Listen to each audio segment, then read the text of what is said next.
بسم الله الرحمن الرحيم إذا جاء نصر الله والفتح ورأيت الناس يدخلون في دين الله أفواجا فسبح بحمد ربك واستغفره إنه كان توابا.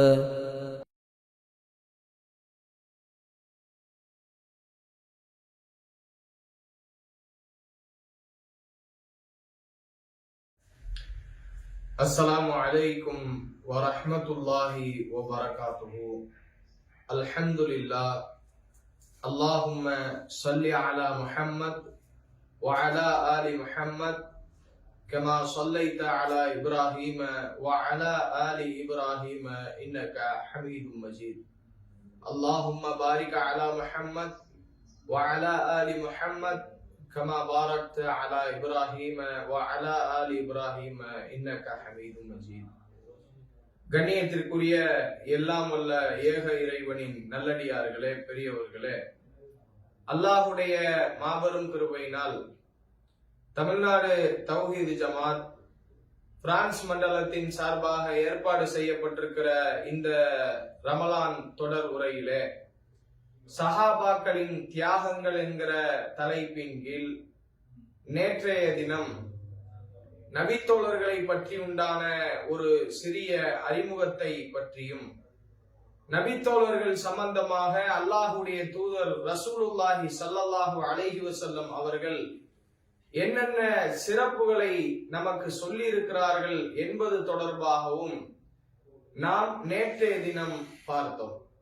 அதனுடைய தொடர்ச்சியாக அல்லாஹுவின் தூதர் ரசூலுல்லாஹி ஸல்லல்லாஹு அலைஹி வஸல்லம் அன்னவர்கள் இந்த ஏகத்துவ கொள்கையை தன்னுடைய சமூக மக்களுக்கு மத்தியிலே பிரச்சாரம் செய்கிற நேரத்தில் இந்த இஸ்லாத்தை தன்னுடைய வாழ்க்கை நெறியாக ஏற்றுக்கொண்ட ஆரம்ப காலகட்டத்தில் வாழ்ந்த நபித்தோழர்கள் ஏகத்துவ கொள்கையை ஏற்றுக்கொண்ட ஒரே காரணத்திற்காக வேண்டி அந்த சமூக மக்களால் ஏராளமான துன்பத்திற்கு அவர்கள் ஆட்பட்டார்கள். எந்த அளவிற்கு என்று சொன்னால், அல்லாஹ் ரப்புல் ஆலமீன் தன்னுடைய திருமறை குர்ஆனிலே அதை நமக்கு விலாவாரியாக நமக்கு சொல்லித் தருகிறான். அம் ஹசிபுத்தும் அன் ததுகுலல் ஜன்னா, ஓ மனிதர்களே, சுவர்க்கத்தில் மிக லேசாக நீங்கள் நுழைந்து விடலாம் என்று ஆசைப்படுகிறீர்களா? வலம்மா யாத்தீக்கும் மஸலுல்லதீன ஹலவு மின் கப்லிக்கும், உங்களுக்கு முன் சென்றவர்கள் எந்த அளவிற்கு சோதனைகளுக்கு ஆட்பட்டார்களோ, இந்த ஏகத்துவ கொள்கைகளுக்காக வேண்டி பல அர்ப்பணிப்புகளை செய்தார்களோ, அந்த அர்ப்பணிப்புகள், கஷ்டங்கள், சோதனைகள், இது எதுவும் உங்களுடைய வாழ்க்கையில் நீங்கள் செய்யாமல் சுவர்க்கத்தில் மிக லேசாக நுழைந்து விடலாம் என்று நீங்கள் ஆசைப்படுகிறீர்களா? மஸ்ஸத்துஹுமுல் பஅஸாஉ வல்லர்ராஉ, உங்களுக்கு முன் சென்றவர்களை இந்த ஏகத்துவ கொள்கையை ஏற்றுக்கொண்ட காரணத்திற்காக வேண்டி பல்வேறு சோதனைகளால் அவர்கள் ஆட்டுவிக்கப்பட்டார்கள். எந்த அளவிற்கு என்றால், வஸுல்ஸிலு ஹத்தா யகூல ரசூலு வல்லதீன ஆமனு மஅஹு மத்தா நஸ்ருல்லாஹ், அல்லாஹ்வுடைய தூதரும் அவர்களோடு இந்த ஏகத்துவ கொள்கையை ஏற்றுக்கொண்ட மக்களும் மத்தா நஸ்ருல்லாஹ், அல்லாஹ்வுடைய உதவி எங்களுக்கு எப்பொழுது கிடைக்கும் என்று அவர்கள் இறைவனிடத்திலே கெஞ்சக்கூடிய அளவிற்கு அவர்கள் சோதனைகளுக்கு ஆட்பட்டார்கள். ஒரு மனுஷன் தன்னுடைய வாழ்க்கையில் ஏற்படுகிற சின்ன சின்ன சோதனைகளாக இருந்தால், சின்ன சின்ன கஷ்டங்களாக இருந்தால், அதை வெளியில் யாரிடத்திலையும் சொல்ல மாட்டார். ஒரு கடனால பாதிக்கப்படுறோமா, அல்லது குடும்பத்துக்குள்ள ஏதேனும் பிரச்சனையா, அதை பிறரிடத்தில் பேசி புலம்புவதற்கு அந்த மனிதன் வெட்கப்படுவான். ஆனால் தாங்க முடியாத ஒரு வலியை ஒரு மனிதன் தன்னுடைய வாழ்க்கையிலே அனுபவிக்கிற நேரத்திலே இறைவனிடத்தில் அவன் கையேந்தி அழுது புலம்பக்கூடிய அளவிற்கு அந்த மனிதன் என்ன செய்து விடுவான், போய்விடுவான். அந்த அடிப்படையில இந்த நபித்தோழர்கள் செய்த அந்த தியாகத்தை பற்றி அல்லாஹ் ரப்பல் ஆலமீன் திருமறை குர்ஆனில் எந்த அளவிற்கு சிலாகித்து பேசுகிறான் என்றால் வஸுல்ஸிலு ஹத்தா யகூல ரசூலு வல்லதீன ஆமனு மஅஹு மதா நஸ்ருல்லாஹ். அல்லாஹ்வுடைய உதவி எங்களுக்கு எப்பப்பா கிடைக்கும்? எங்களால தாங்க முடியல. இந்த ஏகத்துவ கொள்கையை ஏற்றுக்கொண்ட காரணத்தினால் இந்த காஃபிர்கள் எங்களுக்கு கொடுக்கக்கூடிய அந்த கஷ்டங்களையும் சிரமங்களையும் எங்களால் பொறுத்து கொள்ள முடியவில்லை என்று அவர்கள் கெஞ்சக்கூடிய அளவிற்கு அவர்கள் ஆட்டுவிக்கப்பட்டார்கள். குல் நபியே, நீங்கள் சொல்லுங்கள், அலா இன்ன நஸ்ரல்லாஹி கரீப், அல்லாஹ்வுடைய உதவி உங்களுக்கு கண்டிப்பாக கிடைக்கும் என்று அந்த மக்களுக்கு நீங்கள் சொல்லுங்கள் என்று அல்லாஹ்வுடைய திருமறை குர்ஆன் அந்த நபித்தோழர்கள் செய்த அந்த தியாகத்தை, அந்த தியாகத்தினுடைய உச்சத்தை நமக்கு படம் பிடித்து காட்டக்கூடிய காட்சியை பார்க்கிறோம். இன்னும் எந்த அளவிற்கு என்று சொன்னால், இந்த நபித்தோழர்கள் இஸ்லாத்திற்காக அவர்கள் செய்த அந்த அர்ப்பணிப்புகளையும் அவர்கள் செய்த அந்த தியாகங்களையும் எந்த அளவிற்கு போற்றி புகழ்ந்து பேசுகிறது. அஸ்ஸாபிகூன் அல் அவ்வலூன், இஸ்லாத்திற்காக பல தியாகம் செய்திருக்கிறார்கள்.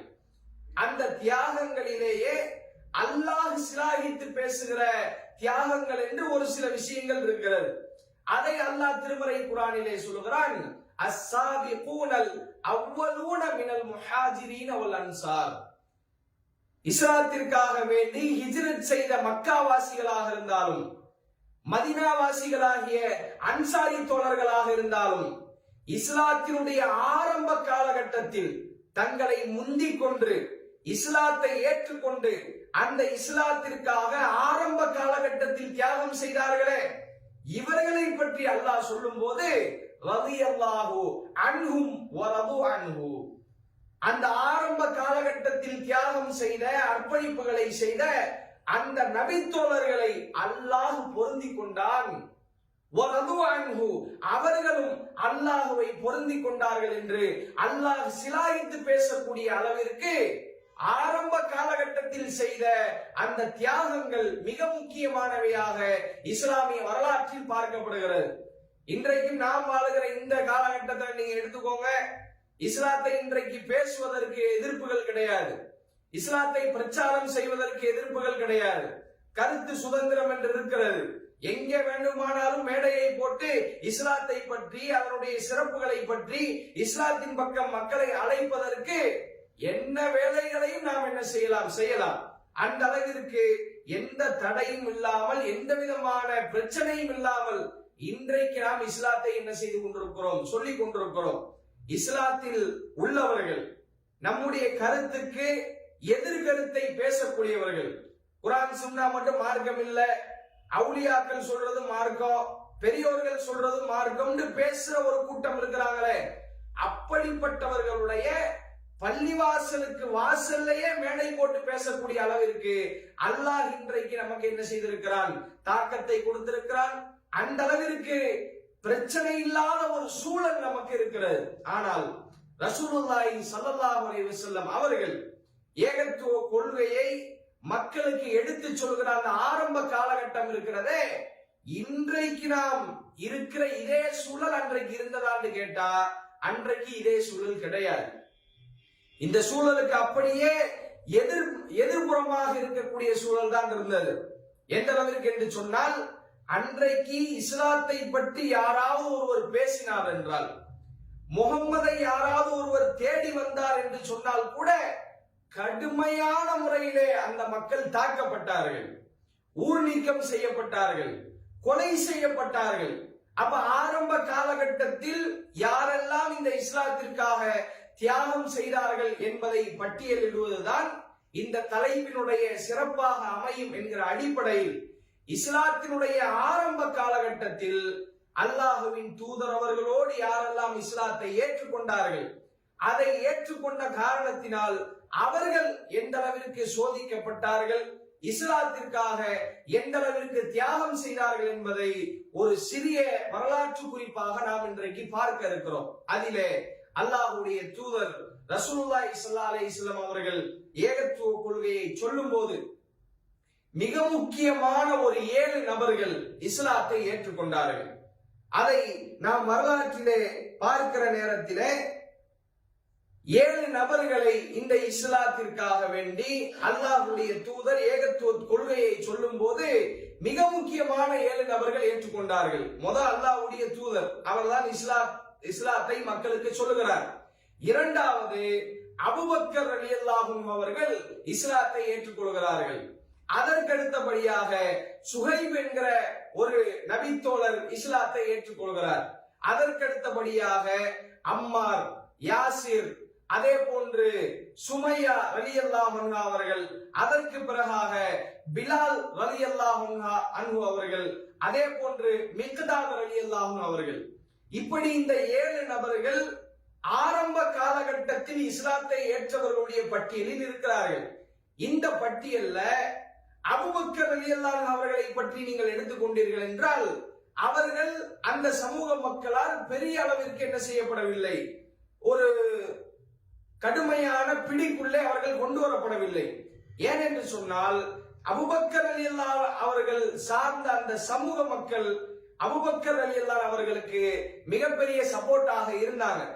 அபூபக்கரை அடித்தால், அபூபக்கரை ஏசினால், அபூபக்கருக்கு ஏதாவது நம்ம தொல்லை கொடுத்தா அவருக்கு பின்னாடி இருக்கிற சமூகம் நம்மளை எதிர்க்கும் என்று அந்த மக்கத்து காபிர்கள் பயந்தார்கள். எனவேதான் அபூபக்கர் ரலியல்லாஹு அவர்களை அந்த அளவிற்கு அந்த மக்கத்து காபிர்கள் என்ன செய்யவில்லை, கண்டுகொள்ளவில்லை. இஸ்லாத்தை ஏத்துக்கிட்டாலும் முகமதை ஏத்துக்கிட்டாலும் அபூபக்கர் பக்கம் அவங்க என்ன செய்யல, சீண்டல. ரசூலுல்லாஹி ஸல்லல்லாஹு அலைஹி வஸல்லம் அவர்களை கூட அந்த மக்கத்து காபிர்கள் ஏன் கடுமையான ஒரு தொல்லைகளுக்கு ஆரம்ப காலகட்டத்தில் கொடுக்காம இருந்தாங்கன்னு சொன்னா, அவர்களுடைய பெரிய தந்தை அபூ தாலிப் அவர்கள் ரசூலுல்லாஹி ஸல்லல்லாஹு அலைஹி வஸல்லம் அவர்களுக்கு ஆரம்ப காலகட்டத்தில் பெரிய உதவியாக இருந்தார். அவர் சார்ந்த அந்த பனு ஹாஷிம் குலத்தார்கள் ரசூலுல்லாஹ்வுக்கு பெரிய பேக்கப்பா இருந்தாங்க.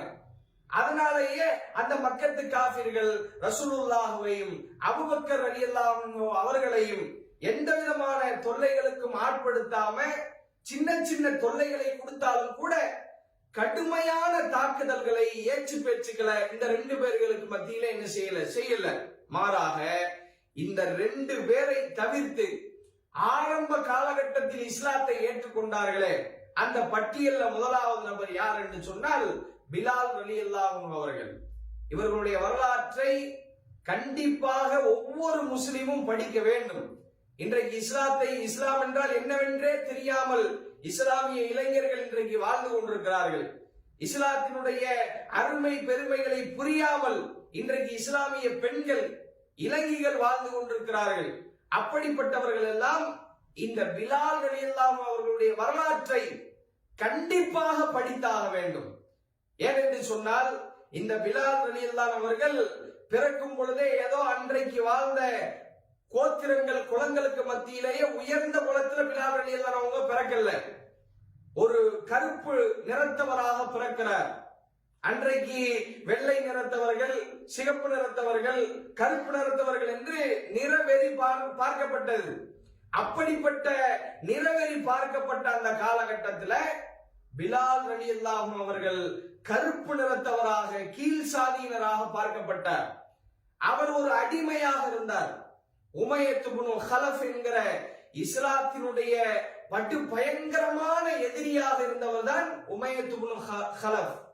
இவர்தான் பிற்காலத்தில் என்ன செய்கிறார் என்றால் இஸ்லாத்தை அழித்து ஒழித்தே விட வேண்டும் என்பதற்காக படை திரட்டி மதீனாவிற்கு வருகிறார்.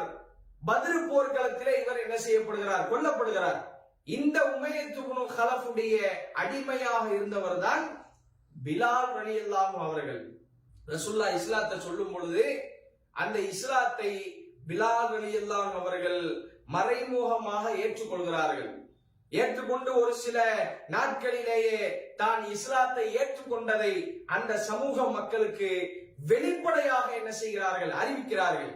அப்படி அறிவிக்கிற நேரத்திலே பிலால் ரலியல்லாஹு அவர்கள் சந்தித்த அந்த சோதனைகளும் இஸ்லாத்திற்காக அவர்கள் பட்ட அந்த கஷ்டங்களை நாம் பார்க்கிற பொழுது உண்மையில் அது மாதிரியான வழியை ஒரு மனிதன் இன்றைக்கு கொடுக்கப்பட்டால் இஸ்லாத்தை விட்டே ஓடி விடுவான், ஏகத்துவ கொள்கையை விட்டே ஓடி விடுவான்.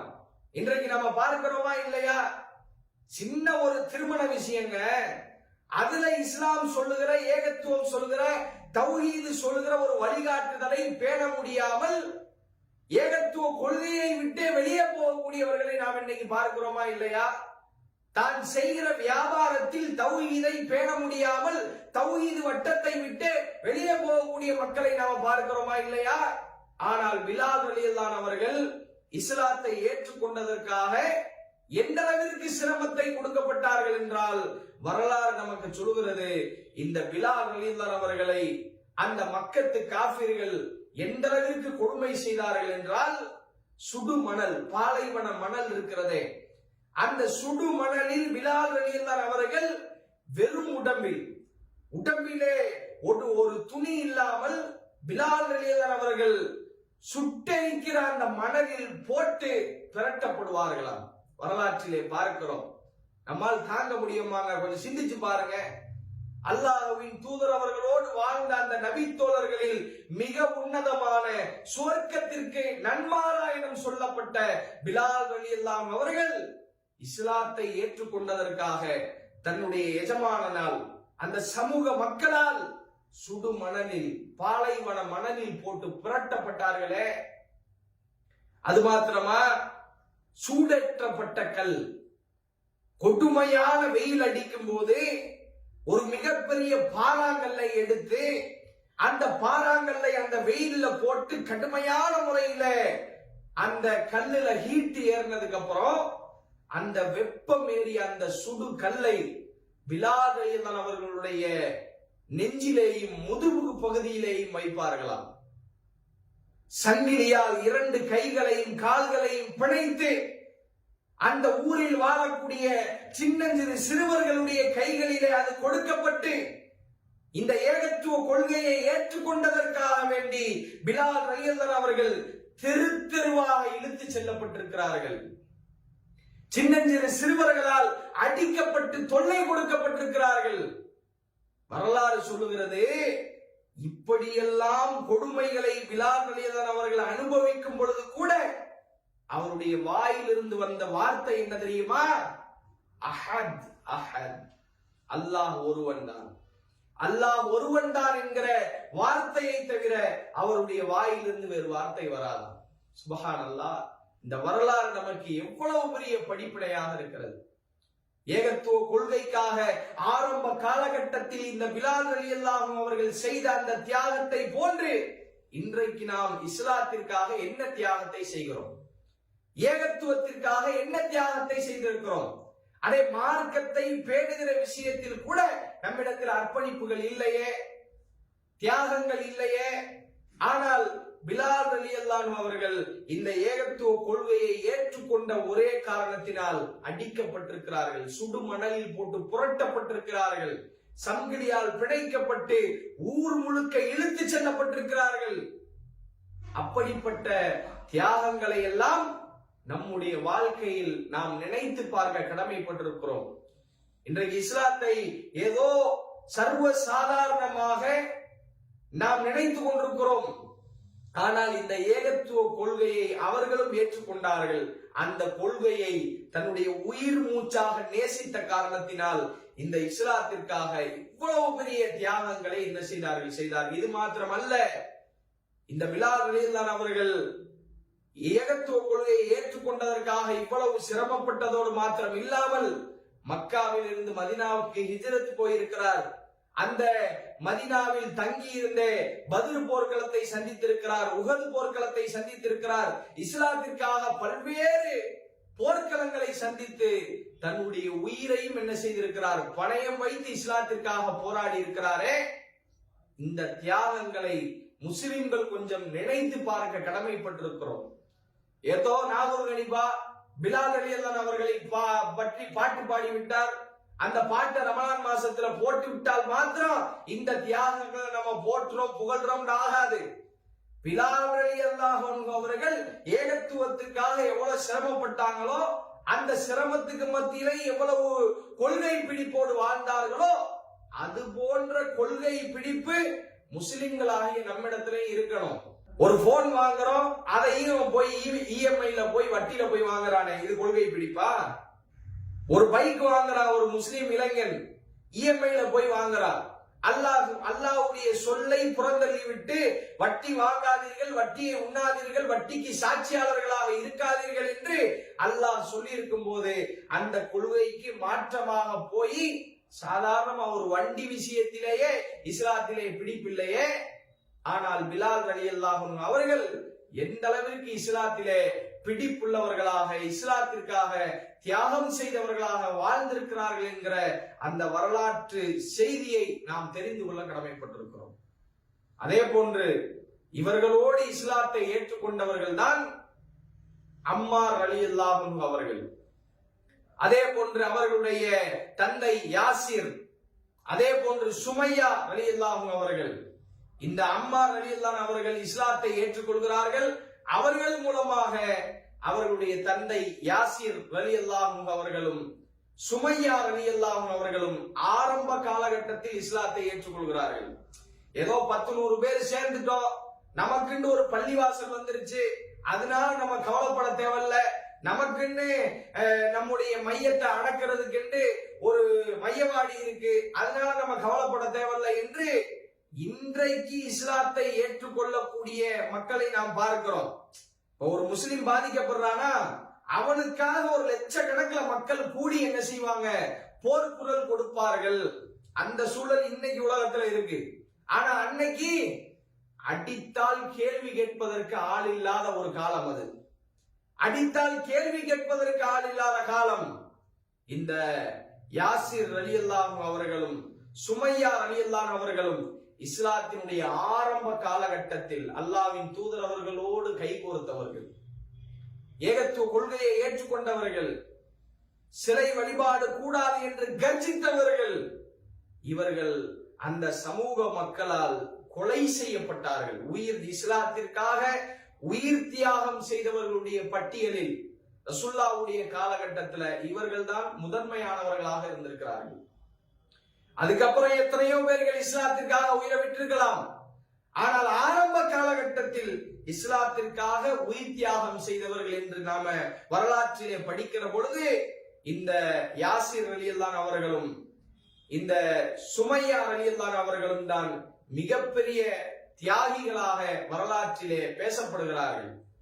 அதனால தான் ஒரு முறை இந்த இருவர்களுடைய புதல்வரான அம்மார் ரலியல்லாஹு அவர்கள் அலி ரலியல்லாஹு அவர்களை சந்திக்க வரக்கூடிய அந்த நேரத்திலே அலி ரலியல்லாஹு அவர்கள் சொல்லுகிறார்கள், தையபல் முத்தையிப் மர்ஹபன் தையபல் முத்தையிப், வாசனை கமலக்கூடிய அம்மாரே வருக வருக என்று அலி ரலியல்லாஹு அவர்கள் இந்த அம்மார் ரலியல்லாஹு அவர்களை அழைக்கிறார்கள்.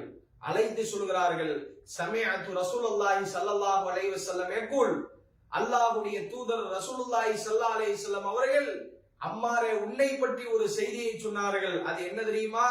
இந்த அம்மார் இருக்கிறாரே மில்உல் ஈமான், ஈமானால் பரிபூர்ணமானவர் என்று அல்லாஹ்வுடைய தூதரே சிலாகித்து சொல்லக்கூடிய அளவிற்கு பெற்றெடுத்த தாயையும் தந்தையையும் இஸ்லாத்திற்காக அவர் அர்ப்பணித்தார். ஒரு பிள்ளையால எப்படி அதை தாங்க இயலும்? ஒரு இளைஞனாக ஒருவர் இருக்கிறார், ஏகத்துவ கொள்கையை ஏற்றுக்கொண்டதற்காக வேண்டி தன்னுடைய தாயும் தந்தையையும் தான் வாழுகிற சமகாலத்திலேயே எதிரிகள் கொலை செய்கிறார்கள் என்றால் அதை எப்படி ஒரு பிள்ளையால் தாங்கிக் கொள்ள முடியும்? சொல்லுங்க. இது எவ்வளவு பெரிய அர்ப்பணிப்பு, அது எவ்வளவு பெரிய தியாகம். அது மாதிரியான தியாகத்தை நாம செய்யறோமாங்க இஸ்லாத்துக்காக? நம்முடைய குடும்பத்துல எத்தனை பேர்களை நம்ம அர்ப்பணிச்சிருக்கிறோம்?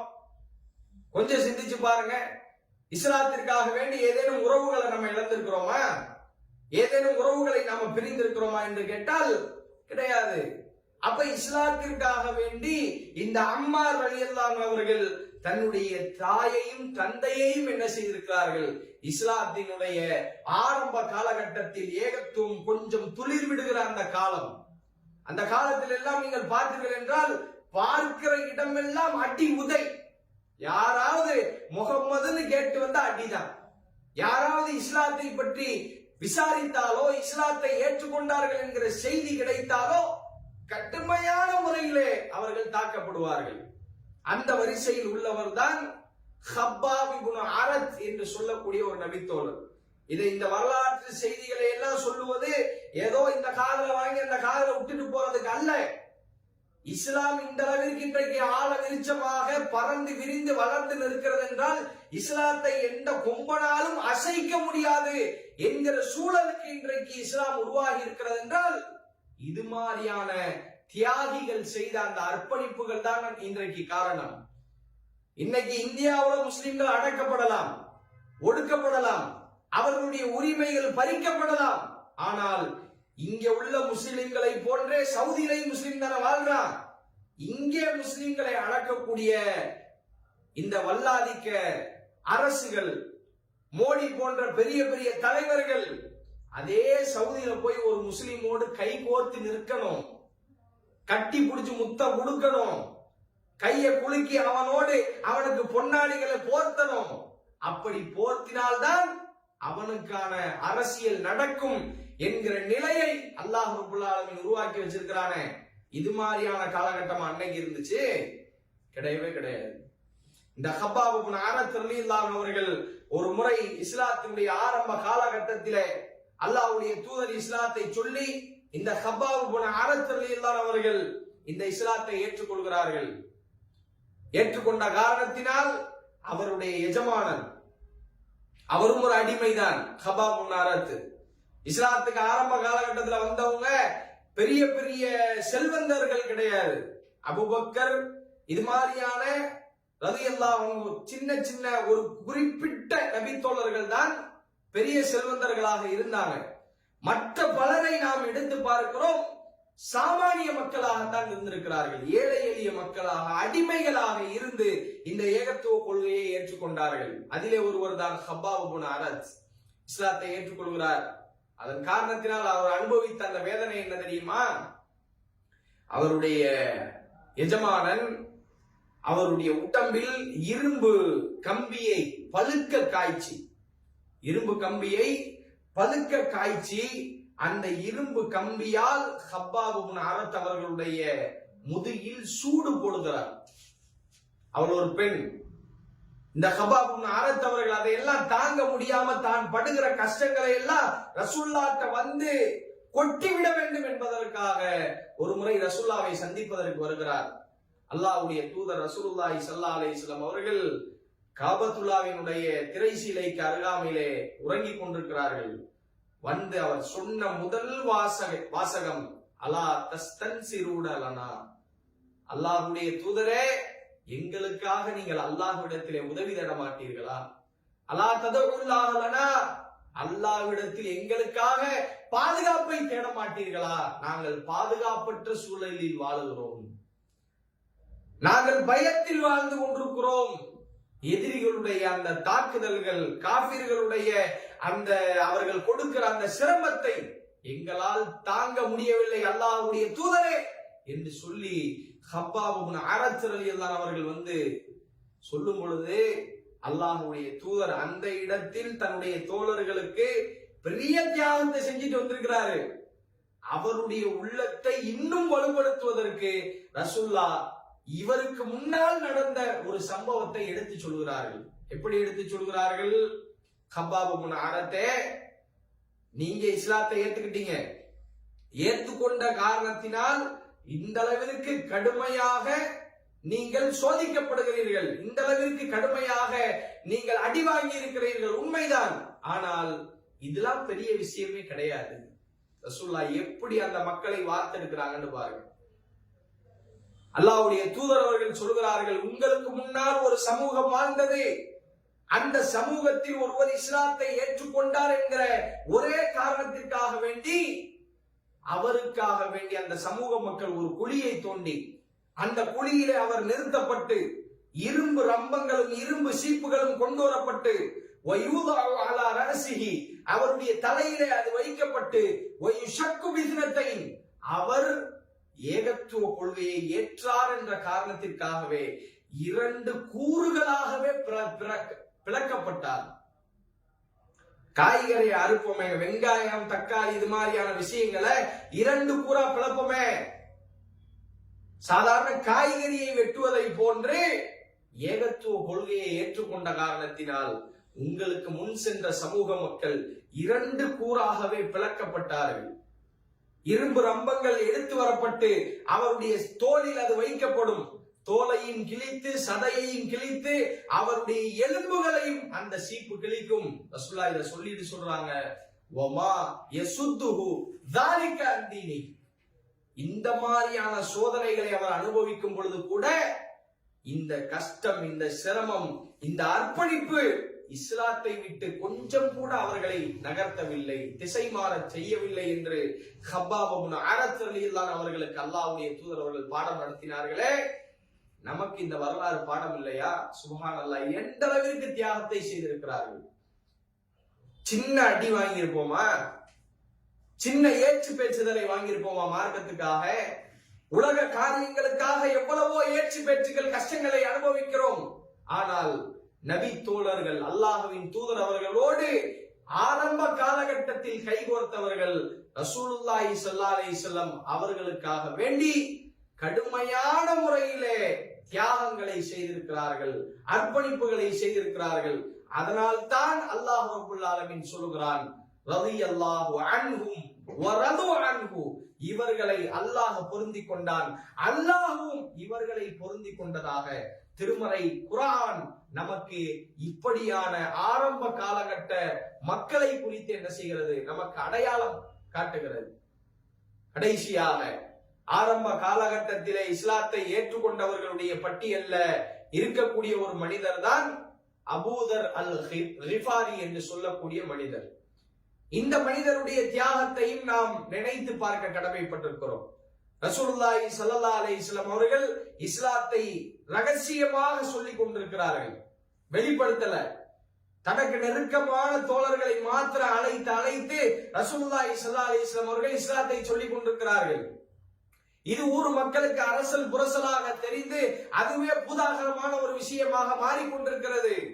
இந்த நிலையில்தான் அபூதர் அல் கிஃபாரி ரலியல்லாஹு அன்ஹு அவர்கள் ஒரு முறை மக்காவிற்குள்ளே வருகிறார்கள். வந்து அவர் ரசூலுல்லாஹை பற்றி யாரிடத்தில் விசாரிப்பது என்று தெரியாமல் என்ன செய்கிறார் என்றால், உஸ்மான் ரலியல்லாஹு அவர்களை அல்லது அலி ரலியல்லாஹு அவர்களை சந்திக்கிறார்கள். இந்த அலி ரலியல்லாஹு அவர்களை யதார்த்தமாக சந்தித்து, முகம்மது என்று ஒருத்தர் இருக்கிறாரே, அவரை நான் சந்திக்க வேண்டும் என்று சொல்லுகிறார்.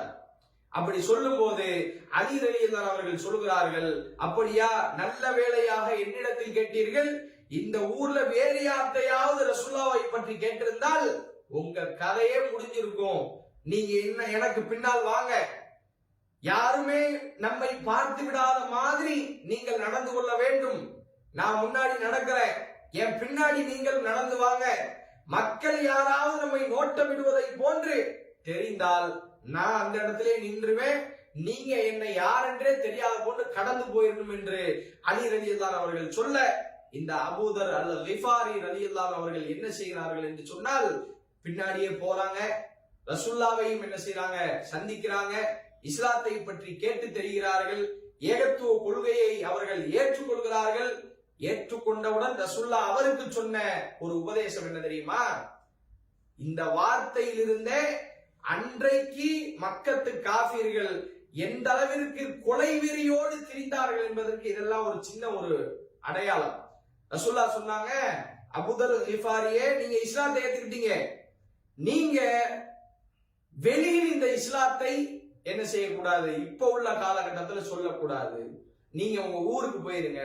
மக்காவில் இது சம்பந்தமாக முகமதை சந்தித்தேன், நான் இஸ்லாத்தை ஏற்றுக்கொண்டேன் என்று யார்ட்டையும் சொல்ல வேணாம்னு சொல்லி ரசூலுல்லாஹ் அனுப்புறாங்க. உடனே அபூதர் அல் கிஃபாரி ரலியல்லாஹு அவர்கள் என்ன செய்கிறார்கள் என்றால், அல்லாஹ்வுடைய தூதரே, நான் கலிமா சொல்கிறேன், இஸ்லாத்தை ஏற்றுக்கொள்கிறேன் என்று சொல்லிவிட்டு ரசூலுல்லாஹை விட்டு வெளியே வருகிறார். மக்கத்து காஃபிர்களில் பெரும் பெரும் தலைவர்கள் எல்லாம் குழுமி இருக்கக்கூடிய ஒரு கோயிலுக்கு, மடத்துக்கு போய் அந்த மடத்தில் நின்று கொண்டு எல்லா மக்கத்து காஃபிர்களையும் அழைக்கிறார். யா மஅஷரல் குரைஷ், குரைஷி குலத்து கூட்டத்தாரே, இன்னி அஷ்ஹது அன் லா இலாஹ இல்லல்லாஹ் வ அன்ன முஹம்மதன் அப்துஹு வ ரசூலுஹு என்று சொல்கிறார். எப்படிப்பட்ட ஒரு தைரியம் பாருங்க. பின்னாடி ஒரு 10 பேர் நமக்காக நிக்கிறாங்க. யாராவது ஒருத்தர் நம்ம மேல தாக்குதல் நடத்தினால் நமக்காக இவர்கள் வந்து சண்டை பிடிப்பார்கள் என்கிற சூழ்நிலை இல்லை. அல்லாஹ்வுடைய தூதரே சொல்கிறார்கள், நீங்கள் இப்பொழுது அதை அடையாளப்படுத்தாதீர்கள், இஸ்லாத்தை ஏற்றுக்கொண்டு உங்களுடைய ஊருக்கு செல்லுங்கள், பின்னால் ஒரு காலகட்டத்திலே நீங்கள் திரும்ப வாங்க என்று ரசூலுல்லாஹ் சொல்லி அனுப்பும் பொழுது கூட இந்த அபூதர் அல் கிஃபாரி ரலியல்லாஹு அவர்கள் ஏகத்துவ கொள்கை உள்ளத்திலே புகுந்த உடனேயே இந்த குறைஷி குல கூட்டத்தார்களிடத்திலே போய் இது மாதிரியான பகிரங்கமான ஒரு அறிவிப்பை செஞ்சவுடன் எல்லா பக்கத்து காபிர்களும் குழுமி இந்த அபூதர் அல் கிஃபாரி ரலியல்லாஹு அவர்கள் மக்காவில் வைத்து கடுமையான முறையிலே தாக்கப்படுகிறார்கள், அடிக்கப்படுகிறார்கள். எந்த அளவிற்கு என்று சொன்னால், நான் மௌத்தா போயிருவேனோ என்று நான் நினைக்கக்கூடிய அளவிற்கு மக்காவில் அந்த மக்கத்து காபிர்களால் நான் தாக்கப்பட்டேன் என்று சொல்லக்கூடிய அளவிற்கு. இது மாதிரியான தியாகங்கள் எல்லாம் சர்வசாதாரணமான தியாகங்கள் கிடையாது. ஏதோ இஸ்லாத்தை ஏற்றோம், எங்க வாப்பா முஸ்லீம் அதனால நான் முஸ்லீம், எங்க அம்மா முஸ்லீம் அதனால நான் முஸ்லீம் என்று நாம இருக்கிற காரணத்தினால தான் இஸ்லாத்தினுடைய வெகுமதி நமக்கு தெரியாமல் இருக்கிறது. ஆனால் இந்த கொள்கையை ஏற்றுக்கொண்டதற்காக இந்த அபூதர் அல் கிஃபாரி ரலியல்லாஹு அவர்கள் எந்த அளவிற்கு தாக்கப்பட்டிருக்கார். அவருக்கு என்ன தேவை இருக்கிறது சொல்லுங்க பாப்போம். ஏகத்துவ கொள்கையை நம்ம போய் சொல்லணும், நம்மள 10 பேர் அடிக்கணும், அதனால ஊர்ல ஃபேமஸ் ஆகணும், அதுக்காகவா? கிடையாது. அல்லாஹ்வுடைய மார்க்கம் இதுதான் சத்தியம் என்று தெரிந்ததற்கு பின்னால் அதை பிற மக்களுக்கு உடைத்து சொல்வதுதான் சரி என்பதை உள்ளத்தில் ஆழமாக ஏந்தி இந்த ஏகத்துவ கொள்கைக்காக வேண்டி ஆரம்ப காலகட்டத்திலேயே பகிரங்கமாக பிரச்சாரம் செய்து பல தியாகங்களை தன்னுடைய வாழ்க்கையில் செய்தவர்தான் அபூதர் அல் கிஃபாரி ரலியல்லாஹு அவர்கள். எனவே இது மாதிரியான தியாகங்களை நம்முடைய வாழ்க்கையிலையும், இஸ்லாத்துக்காக எனக்கு முன் வாழ்ந்தவர்கள் இவ்வளவு தியாகங்களை செய்திருக்கிறார்களா, என்னுடைய வாழ்க்கையில என்னால் முடிஞ்ச சின்ன சின்ன தியாகங்களையாவது நான் செய்வேன் என்கிற மனநிலைக்கு நாம் வர வேண்டும் என்பதற்காகத்தான் இந்த ஆரம்ப காலகட்டத்தில் செய்த ஒரு சில நபித்தோழர்களுடைய தியாக வரலாறுகள் நமக்கு சொல்லப்பட்டிருக்கிறது. இன்ஷா அல்லாஹ் வரக்கூடிய காலங்களில் இன்னும் பல நபித்தோழர்கள் இந்த இஸ்லாத்திற்காக செய்த அர்ப்பணிப்புகளை வரிசையாக நாம் காண்போம் என்று சொல்லி என்னுடைய இந்த உரையை நான் நிறைவு செய்து கொள்கிறேன். வாஹிர் தஅவானா அல்ஹம்துலில்லாஹி ரப்பில் ஆலமீன். அஸ்ஸலாமு அலைக்கும் வரஹ்மத்துல்லாஹி வபரகாத்துஹு.